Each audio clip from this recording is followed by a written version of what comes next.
I'm going to talk about I'm going to talk about the powers invested in you and me. First of all, do you believe you got powers? That's where it starts. Do you really believe you got power? You really believe you got power? The powers invested in you and me. When the first time I ever heard this was, or the first time I ever thought about it or chewed on it was, like you say, when I got married, I watched a man, a friend of mine, who I had worked with, who was a preacher, stand before me and my wife, and he said, by the powers that's invested in me, I pronounce you. And I say, damn. He got a hell of a power, ain't it? And that's just logically thinking, you know what I mean?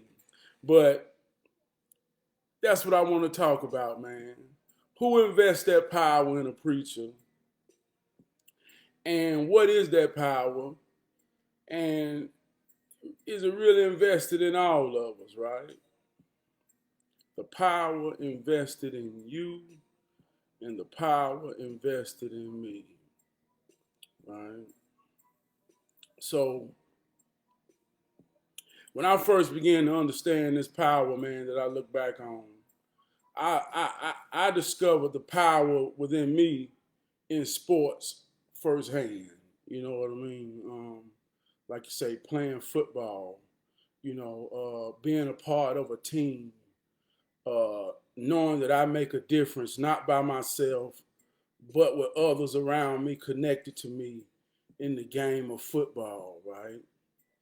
But when I realized the power that was in me was strong, and the more and more I learned how to use it and unleash it on the field, I saw things around me react to that power. And I said, wow, I got a real power, right? And I played many different positions in football. I played running back, I played tight end, I played linebacker, I played defensive tackle. And at all of these positions, right, I could feel good and be confident in myself and go out there and do something and keep on doing something. And I saw all my teammates start to react and gravitate to what energy I was putting out. You know, a defensive tackle, if I get back there and I make a tackle and the running back don't get off, and I used to tell the running back, you ain't going nowhere, you ain't going nowhere. And everybody say, yeah, man. And the crowd start roaring, and then my teammates get hyped, and the next thing you know, our defense is clicking on all cylinders. I said, God damn, I got power. It's in me.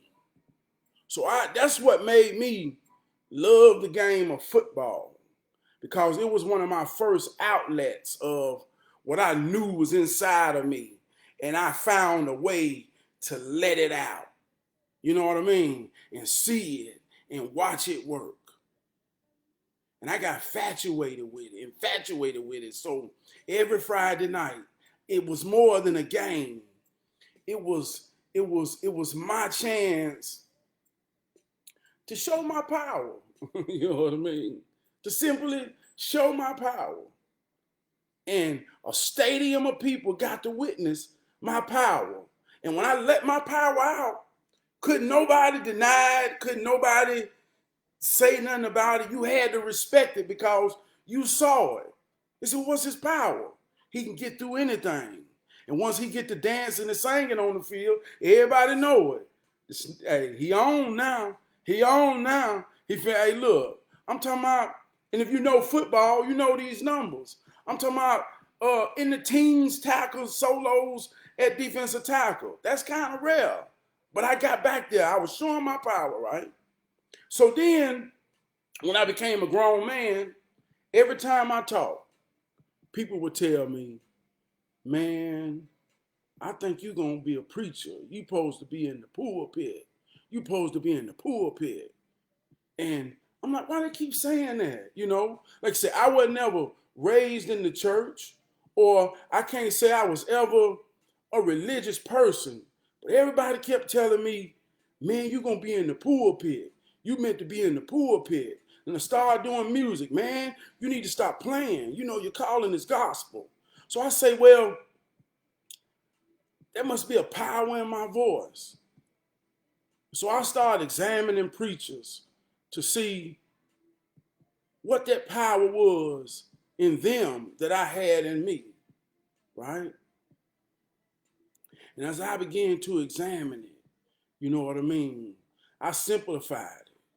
And I saw it to be just conviction, confidence, believing in my ability, courageous enough to try to be who I am in my imagination.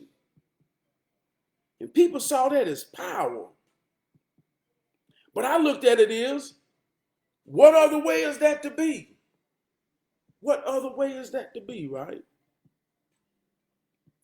So my message became, I can't act like this power in me and play a game like, oh, God done touched me with something that he ain't touched nobody else with, or very few people with. Because, like I say, when I discovered my power, I was a child playing football, and I played on some good teams. I played on a championship team in junior high. Well, we didn't lose no games. So I understood what it was to be aside with people who had power too. I played with a group of boys who had power. So it wasn't like I'm looking like, oh, I'm the man, I'm all this. And I will say this, I was the MVP on that team, but I played with some powerful young men that grew up all through high school to be powerful in what they did in sports. So I knew this ain't something that makes me special. We all got this power. But can we all believe we got this power? Can we all believe in ourselves? Can we all be confident enough to have vivid imaginations of greatness of ourselves and just try to emulate our greatness that we think of ourselves in this here world? Can we all do that? And I say, the more people can do that, then they will understand there's a power invested in me and you. Not just the preacher, not just the preacher who's going to stand before you and act like, no, man, it's in you too. You got it. You got to unleash it though. You got to believe in you. You got to believe in you. And see, that's what like hero training is all about, man. It's about, not about me, what I am, or none of this. That's why I call it training, because I have to go through the training daily. I have to go through the training daily. It's just like going to the gym physically. You have to go daily. You have to commit. Like, I'm a heavy guy, right? And I don't call it weakness. I think it's attention. It's certain things you have to give attention to: mind, body, soul, spirit. So one of those requires more attention than the other, because you have to give it so much of your attention. If you don't give it the proper attention, it kind of is where you're most vulnerable at. So I can't hide my most vulnerable aspect of me, my body, my physical, and I got to give it all the attention to kind of be whole in that sense.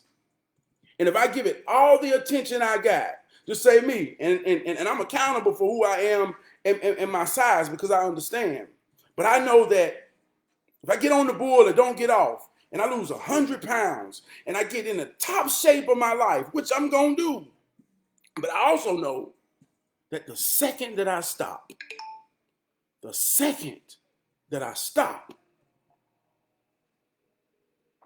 I'm coming back. I'm coming back because I ain't going to give it the attention that it requires. You understand? So, mind, body, soul, spirit. Sometimes your mind, sometimes your spirit, sometimes your soul requires more attention because that's where you're vulnerable. So when I say training, this is me training every day, man, for my spirit and my mind and my soul to remain strong, to be who I am, to always be in position to release my power. You see what I'm saying? So that's why I call it hero training.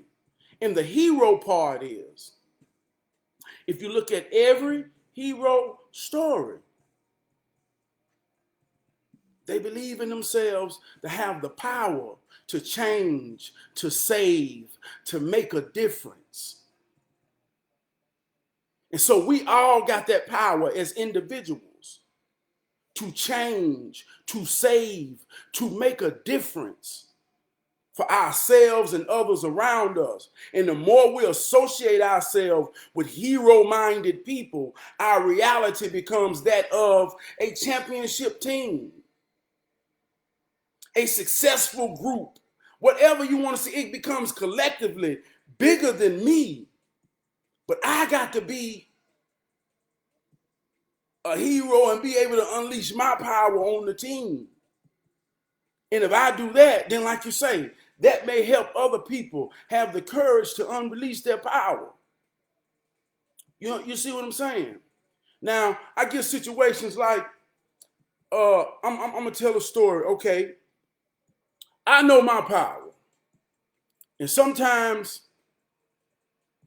I get frustrated in life because in the game of life, I play to win.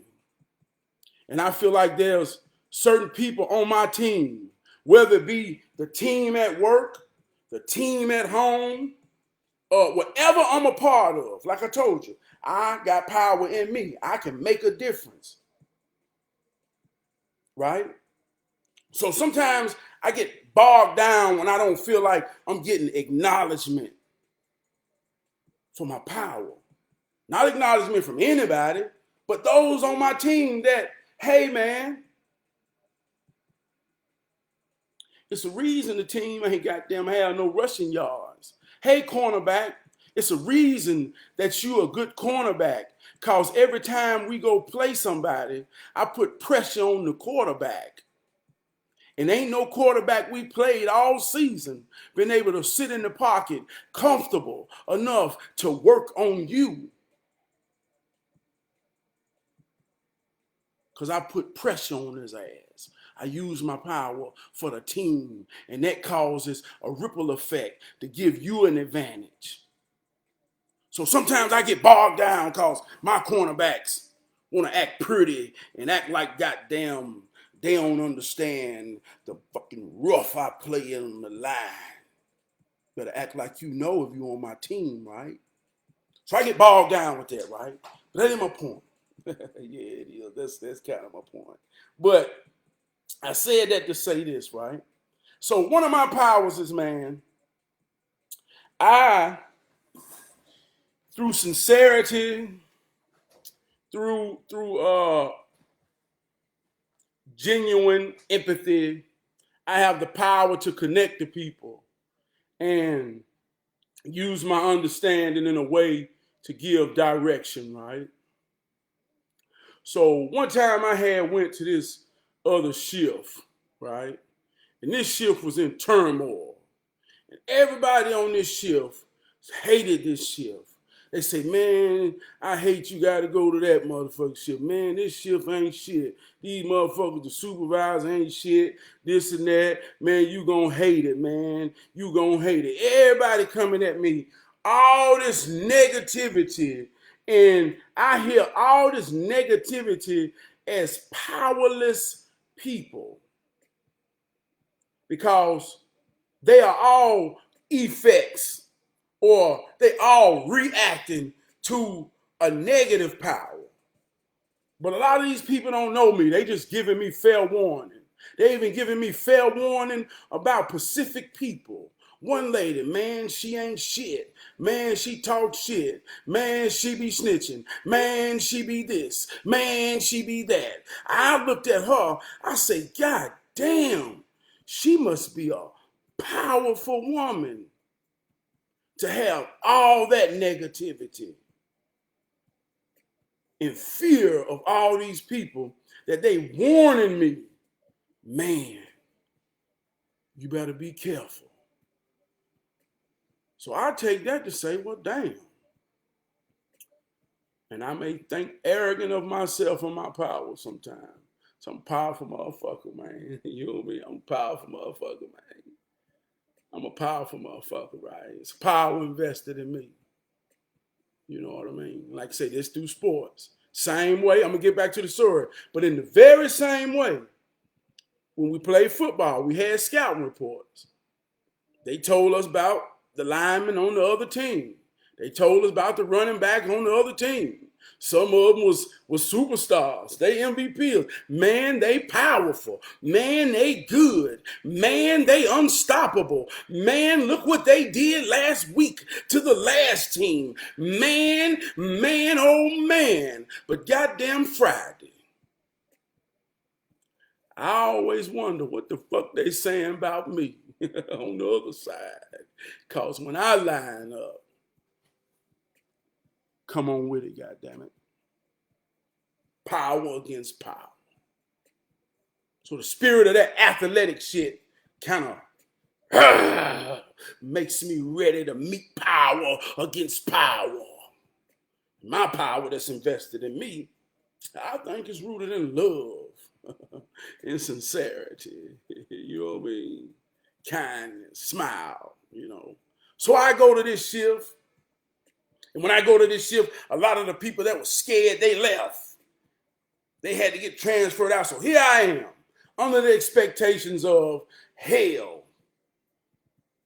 And coincidentally, they put me as a partner with this woman. So I say, I ain't going in with fear. So I got a power to control my reality. I'm a team player, but I'm an MVP. So let's see what this power she got about. So I goes in to work with her, lay down some ground rules. Told her I live in respect. I live in honesty. And I'm a team player. So the only thing we can do is communicate. I don't care what's ever been said about you. Pretty sure some things been said about me. But I ain't never worked with you, and you ain't never worked with me. And it's an honor for me to get to know you. That's what I told her now, right? And so we got to talking every day, man. I would come in on my shit. You know what I mean? Like I say, unleashing my power. And our conversations began to get deep and sincere. And she started opening up to me about things in her life, man, that was troubling her and driving her crazy. And I'm just being me. This is my power. But I don't know, I should give him any of these things. I'm giving her just as much back in sincerity, understanding, compassion, empathy, right? She say, man, I ain't never imagined you to be this guy. They don't know you, do they? I said, if you ain't never known me, how you gonna know me? I said, just like now, if I ain't never been around you or talked to you, how do you expect to know me if you ain't never got to know me, right? So I'm teaching her shit at the same time, right? And so I'm dealing with her, showing her how what she thought was hell on this shift. I'm showing her some of the things that's going wrong. And I'm making her put herself outside the scenario for her to see the scenario, as well as showing her how her personal things contribute to the scenario, right? But I'm doing it all in love, man. I'm doing it all in love, right? And so one time when my power got going, and this is another thing about the power, people don't understand the power. It was a dude on the outside looking in of me and this woman, this black woman. She an older black woman. And he come over to me one time. He said, hey, bro. He pulled me to the side. I said, what's up, man? He say, I just want to warn you, bro. Be careful with that, bro. That's the type of motherfucker you hit. She gonna fuck up your family. So I'm looking at him, and it's another guy on this shift. Ain't never worked with me. Don't really know me. You see what I'm saying? Older guy. So I said, listen, bro, let me tell you something, man. I said, I know you don't really know me like that, but I just want to let you know this before we go any further, bro. I said, I stand on righteousness and realness, and I try to be that.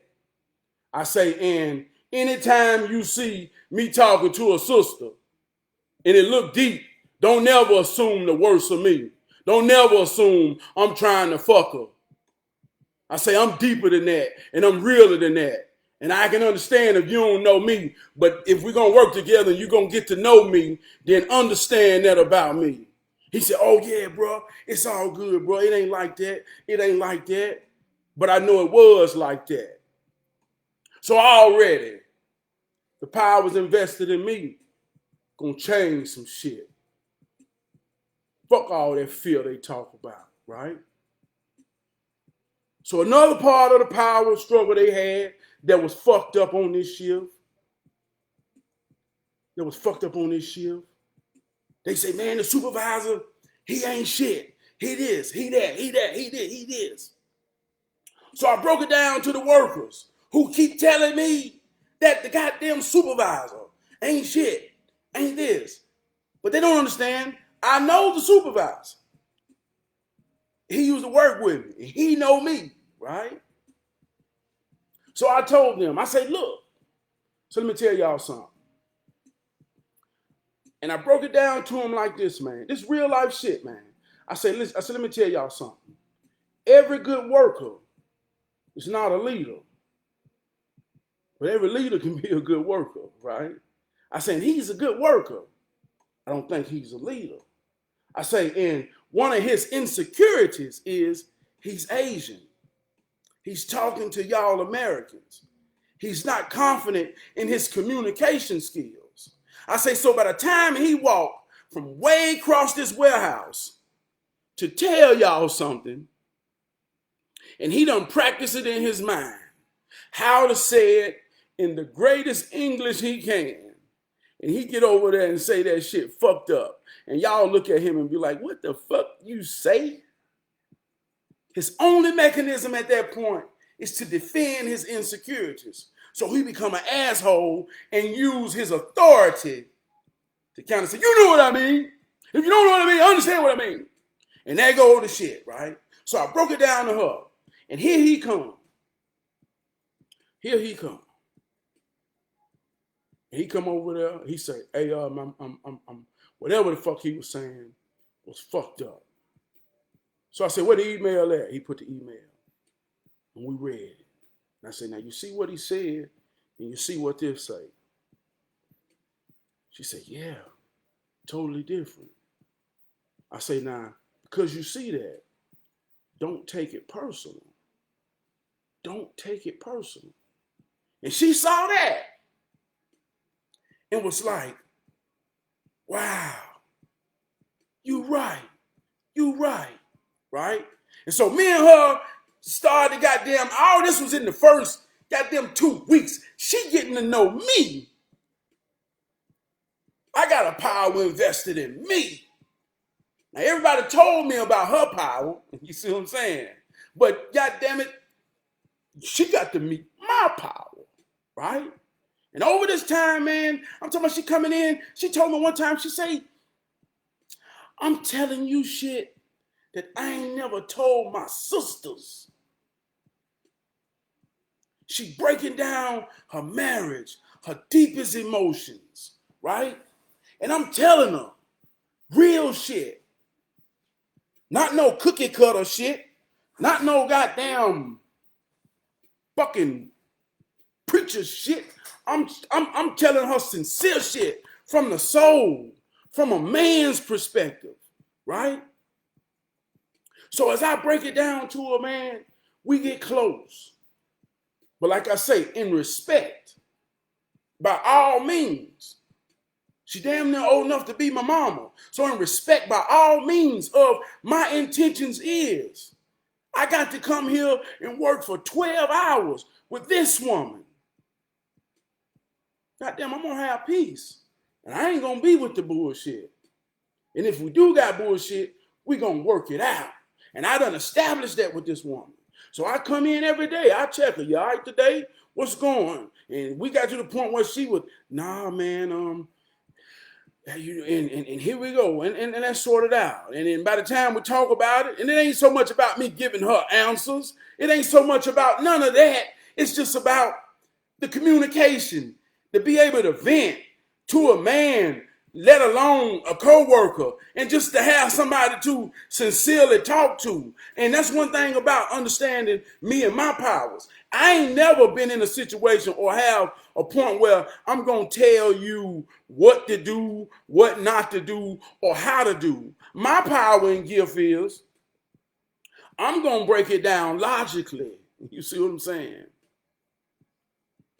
Logically. And when you see the logic of it, it's like a coloring book. This is the coloring book. Now you can paint your experiences in any color you want to make the picture be yours. But this is how it works. This is how it works. So when you understand how it works, now you got the power. See, this is the power invested in you. You got the power to know your position in it and work it for you. So we talking every day, right? And then come a point, she had to leave over some seniority shit. She had to leave. First she said, it's a bad thing. But I say, and like I told her, my power of understanding and explaining. I say, no, it ain't a bad thing because sometimes what you think is bad or what you think is negative is necessary. I say, but it's your mentality and the power invested in you that you apply to it, the positive power that creates the ultimate connection to the source of it, to the source of God, to the source of yes, to the source of all those type things. So don't look at it as negative. You ain't losing your job. You ain't losing pay. You just got to change your position. Understand what I'm saying? Going back to football, I was an MVP at tight end in junior high. MVP. Played on one of the greatest junior high teams ever in the history of Charlotte-Mecklenburg. Northeast Middle School. Goddamn 1995 championship team. They wanted us to play high school. We put up 63 goddamn points a game if goddamn they ain't goddamn say, hey man, have some integrity for the sport. I was MVP on that team. But when I went to high school, so you can't play tight end. That's goddamn, that's all I know. So I played tailback. Was MVP on that team. Then when I got on varsity, they say, hey man, you can't play tailback. We think we got some real fast runners that's been cultivated in running back, but you're a monster on the defense. We want to just keep you at defense at all times. So I became a one-sided defensive tackle. It became a MVP at that position. Because it wasn't about the position. It was about the power that was invested in me. So you can put me anywhere and I'm going to unleash my power. So I explained that to her. Just go there and be you. Be the beautiful woman that I know you to be right now. You see what I'm saying? Be that. So she go. And as far as I know, It's a powerful thing, man. You know what I mean? I felt like I had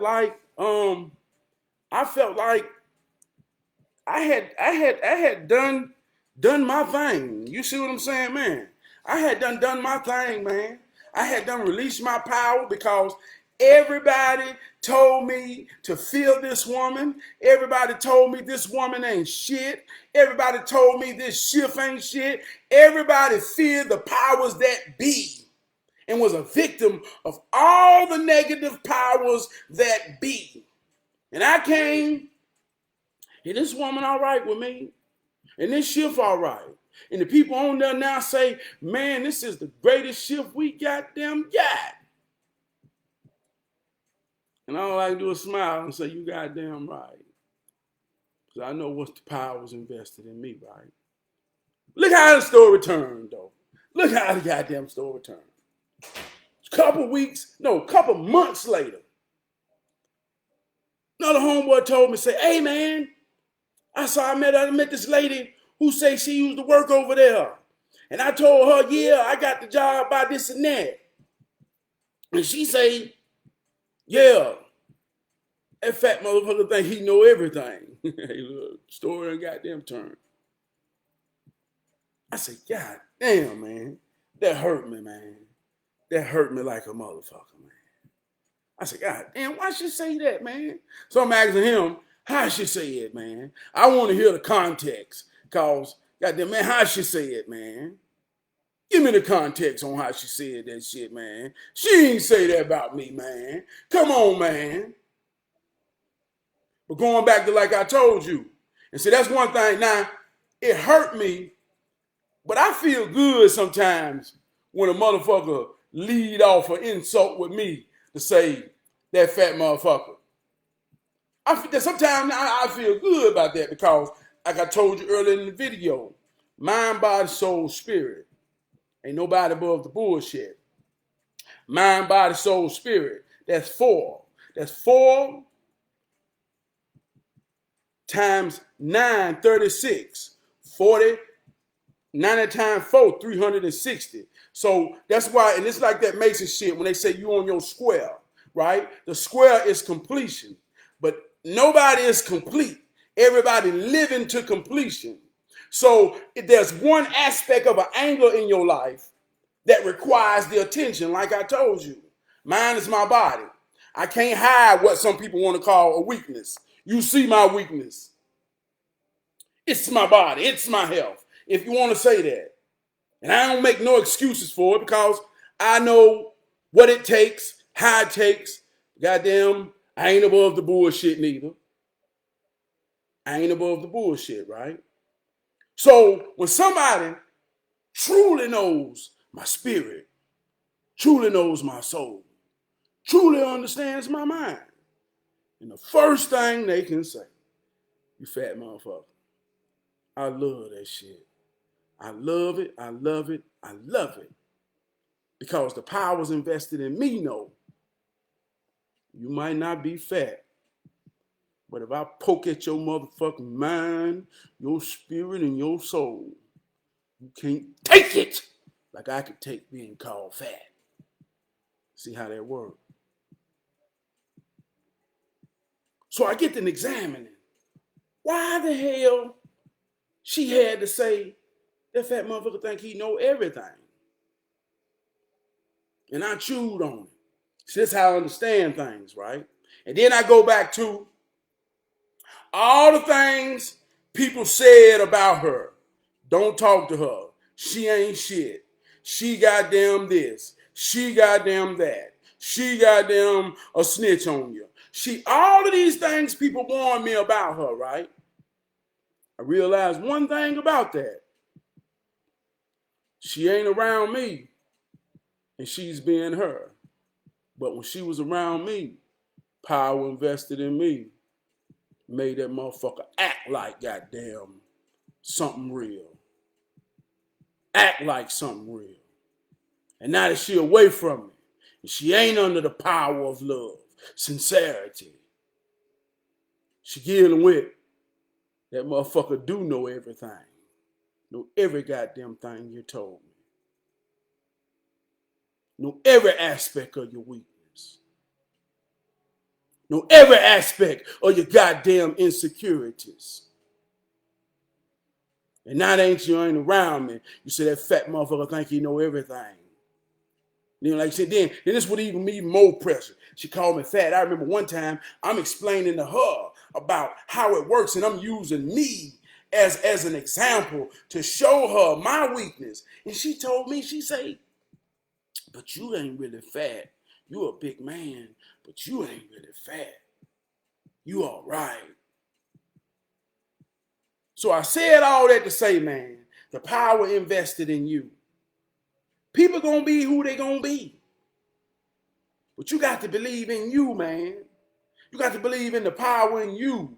That when motherfuckers come around you, you got to be the main character in the movie. You got to be the one that got the power that's invested in you to make a difference. You got to be the one to act with your power and make those around you react to your power. And if you don't believe or can't believe that I'm talking about you got a power in you, then you're always reacting.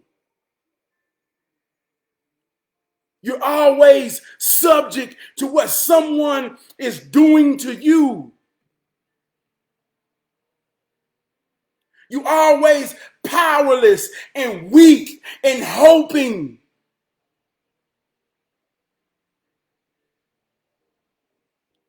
And I ain't even getting into the religious aspect of it. But that's when you come into the religious aspect of it. The preacher gonna play a game with you and tell you he chosen and not you. So when he tell you he chosen and not you, he making you look at him for a way. He making you look everywhere out but you for a goddamn way. And if you always looking out and never looking at yourself for a way and knowing that it's power in you, then how powerless are you, man? Think about how powerless you are. If you always looking out for a difference, for a change, to be saved. You ain't never the person on the team that can take the last shot. You ain't never the person on the team that the crowd can cheer for. You ain't never the person on the team that goddamn they gonna be proud to see you pull in the parking lot because they know we got a chance to win. You ain't gonna never be the person that got the power. Do you see how that works? Do you see how that works? I'm gonna tell you some real shit one time, right? I had went to a community meeting, and it's good when you meet people that got the same understanding and power that's invested in you, right? And like I say, I don't play with religion. It ain't about me believing it or not believing it. Like I told you, logically I understand it. Logically and practical thinking creates the coloring books of reality. And if people can't think logically or practical, they look at people who can. It's two ways they look at it's two ways people that can't think logically and practical look at people who can. They look at them like that's a goddamn genius, or they look at them like that motherfucker think he know everything. And the ones that look at you like you think you know everything, it's more about them can't accept that it's you that got the goddamn message. You see what I'm saying, man? But if they can accept, they acknowledge and appreciate that shit. They say, damn, brother, I'm glad you helped me see, right? But I went to this meeting, community meeting, and I met this brother. I had met him before, Lee Williams, P1. They said, can we pray? And out of respect for people, man, sometimes, you know, like I say, a conversation with me can change your mind about some shit. But like they say, the teacher will appear when the student is ready. So I don't post shit on nobody till goddamn they ask me or it's genuinely in a space where we about to kick it, right? So they said, can we pray for this meeting? And he stood up and he said, I don't play a part of that. And I'm like, okay, goddamn, bro, finna get real. And he said, because we are here in this meeting as leaders to make a difference and to make a change. And the second we pray, we give our power away to make a difference and make a change. And when he said that shit, that was my goddamn prayer. That was a prayer to me. Because that's why we here. We're a team of supposedly leaders. They got power invested in us. Now let's put our powers together to make a difference. See what I'm saying, man? We got families going through shit. We got relationships going through shit. And everybody wanna give it up. No, bro. You got the power to make a difference.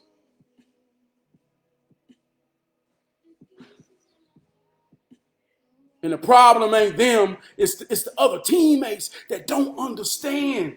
They got a power in them too. Can you imagine being on a team with teammates who don't believe in themselves? Can you imagine playing basketball and you got a center on your team that don't believe he can rebound and block shots and don't believe that he got the ability to take somebody in the goddamn paint and put the ball on the board? Can you imagine playing with people on your team?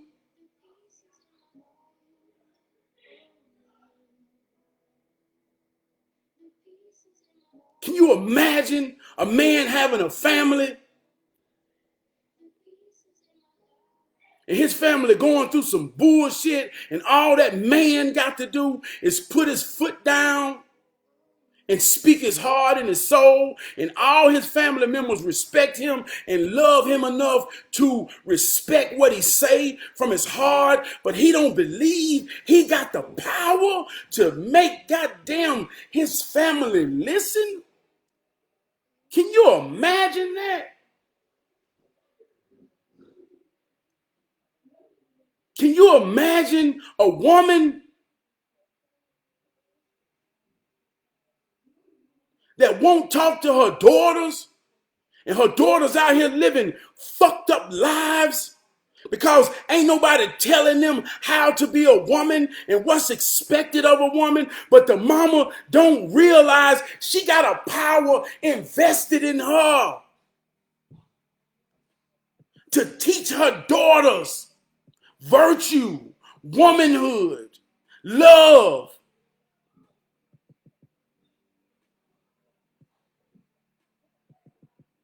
Can you imagine? That's the power invested in you, man. If you can't imagine all of that crazy shit, then unleash your power, man. And believe in you. I love you.